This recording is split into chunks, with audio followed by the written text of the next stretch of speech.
چاکرای سومین مرکز انرژی چاکرای شبکه خورشیدی یا مانیپورا نام داره، به معنای شهر جواهر. محل قرارگیری اون پشت معده زیر دنده های قفسه سینه هستش. دارای 2 دهانه است که دهانه جلوی روی معده به سمت جلو باز میشه و دهانه پشتی درست در پشت اون قرار گرفته.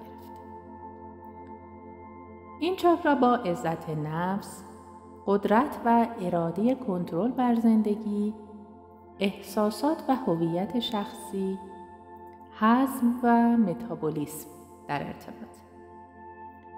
رنگ اون زرد شفاف است و در حالت متعادل همانند گوی خورشیدی میماند که نوری زرد و سفید درخشان از خود میتاباند و مرتبط با عنصر آتش است. به همین خاطره که به اون چاکرای شبکه خورشیدی میگه. سمبل اون نیلوفر 10 گلبرگ هستش و مرتبط با حس بینایی هست. اصل اساسی این مرکز قالب وجودی یا شخصیت هست. غدد وابسته به اون پانکراس و مرتبط با هورمون انسولین میباشه. مانترای چاکرا رام هستش. اندام‌های مرتبط با اون شکم و پشت شکم، دستگاه گوارش، روده کوچک، معده، کبد، طحال، کیسه صفرا و همچنین بر میزان قند خون و میزان کلسترول خون به واسطه کنترل کبد و پانکراس تاثیرگذار هستش. سومین مرکز انرژی چاکرای مانیپورا مرکز کل احساسات و هیجانات است. این چاکرا مرکز احساسات مثبت و منفی مانند بلند پروازی، شجاعت، پرخاشگری، کینه، حسادت، حرص، ظلم و ستم و کنترلگری و خود بزرگبینی یا احساس حقارت هستش. اما ما دائما به سرکوب احساسات خودمون در مانیپورا مشغولیم. زندگی به سبب احساسات و هیجاناتش، اشک‌ها و لبخندهاش ارزشمنده. اینها شکوه زندگی هستن. به همین خاطر هست که چاکرا رو مانیپورا نامیدن، یعنی شهر جواهر. و رنگارنگه، چون این مرکز احساسات رنگارنگ ماست. عواطف و هیجانات درستش اینه که آزادانه و رها بیان بشن. وقتی که احساس میکنید دوست دارید گریه کنید، پس باید اجازه بدین که اشکاتون سرازیر بشه. و هنگامی که دوست دارین از ته دل قهقه بزنید و بخندید، باید اجازه بدین که خنده سراسر وجودتون رو پر کنه. نه اینکه اونها رو فرو بخورید و بغض‌ها و خنده ها رو قورت بدید. این مهملات سرکوب احساسات رو باید رها کرد. باید اجازه بدین که اون احساسات اصیل بروز پیدا کنن. به خودتون اجازه بدین بیشتر احساس کنید. به موقعش بخندید و به موقعش گریه کنید. بیشتر لمس کنید و به یاد داشته باشین که بروز احساسات ترسی نداره. زیرا هرگز بیشتر از اون که بدن نیاز داره نمیتونید انجام بدید. نمیتونید حتی یه قطره اشک هم بیشتر از اون چه که بدنتون نیاز داره برید و نمیتونید بیشتر از نیاز بدن بخندید. پس ترسی در کار نیست. اجازه بدین که همه چیز راه طبیعی خودش رو بره. وقتی شبکه خورشیدی هماهنگ و متعادل کار کنه، فرد کاملا خودش رو باور داره و همچنین به احساسات دیگران و ویژگی‌های شخصیتی اونها احترام میذاره. با اعتماد به نفسه و هرگز احساس بطالت و بیهودگی نمی‌کنه. حس قدرتمند بودن و هدفمند بودن داره. همچنین تعادل چاکرا باعث به وجود آمدن احساس قوی از هویت فردی و احترام به خود در شخص میشه. عملکرد او بر اساس احساسات طبیعیش قرار میگیره. مثبت اندیشی و داشتن انگیزه درونی از خصوصیات بارز فردیه که شبکه خورشیدیش متعادل.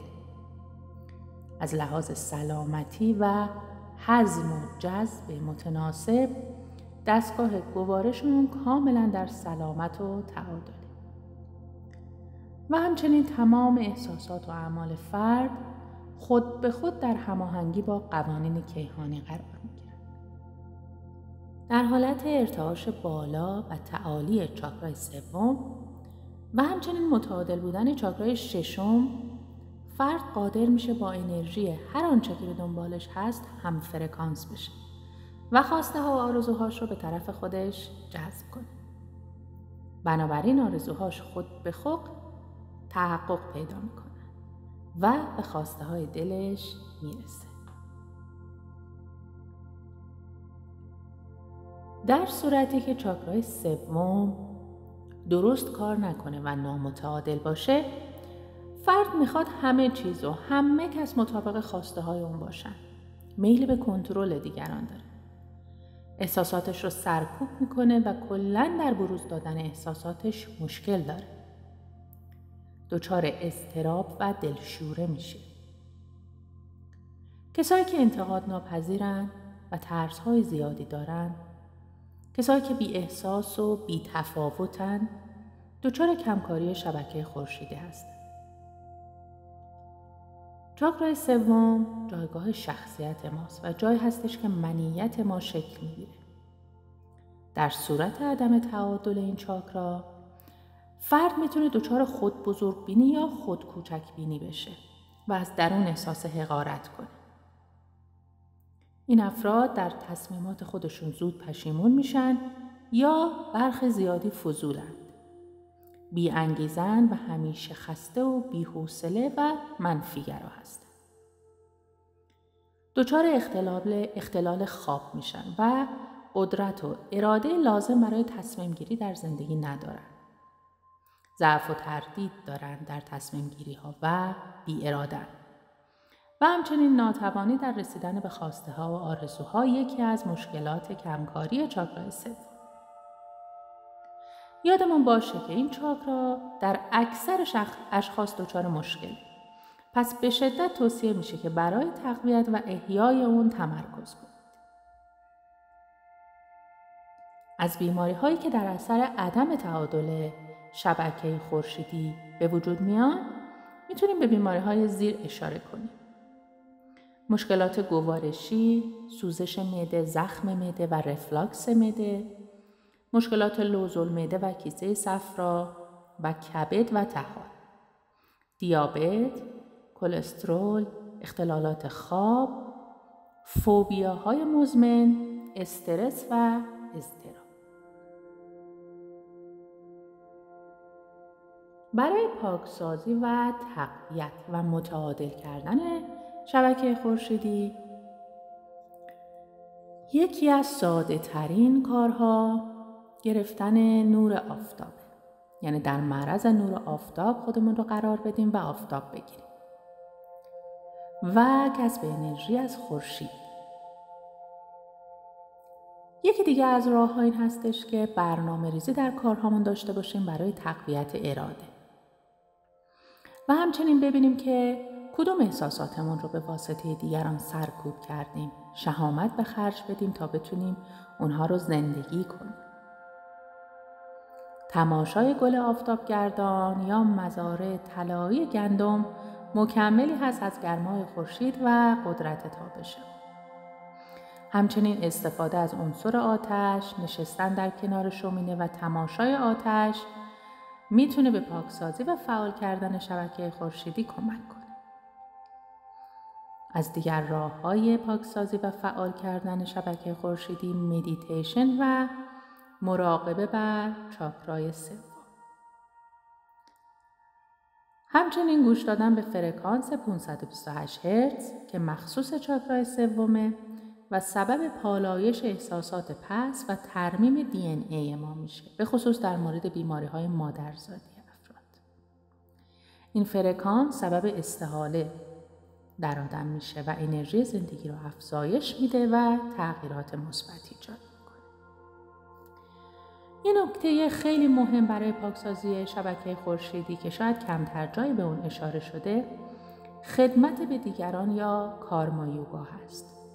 بسیار خوبه که هر از گاهی به صورت عملی کاری مثبت برای دیگران انجام بدیم و به نوعی خدمت رسانی کنیم.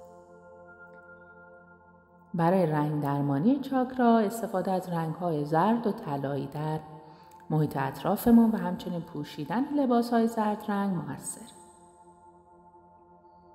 در مورد جواهر درمانی چاکرای خورشیدی، استفاده از سنگ کهربا میتونه پاکسازی کننده باشه که به تعادل جهاز هاضمه هم کمک میکنه. همچنین سنگ زبرجد طلایی رنگ احساسات نگران کننده و افکار یأس و اندوه رو از دل دور میکنه. برای رایحه درمانی میتونیم از رایحه استخوان‌دوست یا همون لوندر کمک بگیریم. لوندر اثر آرامش بخش بر روی بیقراری‌های شبکه خورشیدی داره. رایحه ملایم اون به درک بیشتر و از بین بردن احساسات منفی کمک میکنه و برای داشتن خواب آرام و راحت بسیار مفیده. همچنین رزماری هم محرک هستش و بر کمکاری چاکرا اثر مثبت داره. و میتونیم از روغن‌های استخوان‌دوست و رزماری هم در ماساژ بدن استفاده کنیم. چاکرای سوم یا شبکه خورشیدی و سومین کالبد یعنی بدن اختری به هم مرتبط هستند. جنبش‌ها و حرکات بدن اختری بسیار ظریفه و شناخت اون بجز در صورتی که شناخت از بدن دوم یعنی بدن اتری کامل شده باشه بسیار دشوار. برای شناخت اون باید شروع کنیم به فهمیدن جایگاه برخاستن احساسات و از ارتعاش اون احساسات آگاه بشیم. مثلا آگاه بشیم که عشق و نفرت هر دو از یک جنس ارتعاشی‌اند، منتها یکی برای ما خوشایند و یکی ناخوشایند.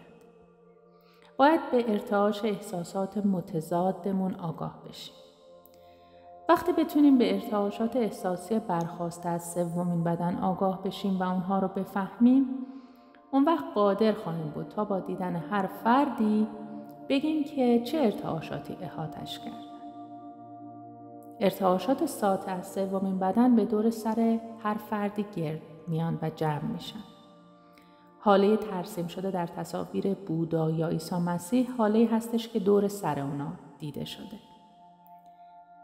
اگه تجربه درستی از سومین بدن داشته باشیم شروع میکنیم به دیدن این حاله ها و رنگ ها.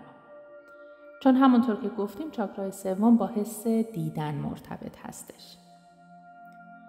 با این بیداری و فهم ارتعاشات کم کم هماهنگی بین سه بدن اول به وجود میاد. بین بدن فیزیکی، بدن اتری و بدن اختری. وقتی اونها با هم جفت و جور باشن، رشد به آرامی و نرمی صورت میگیره.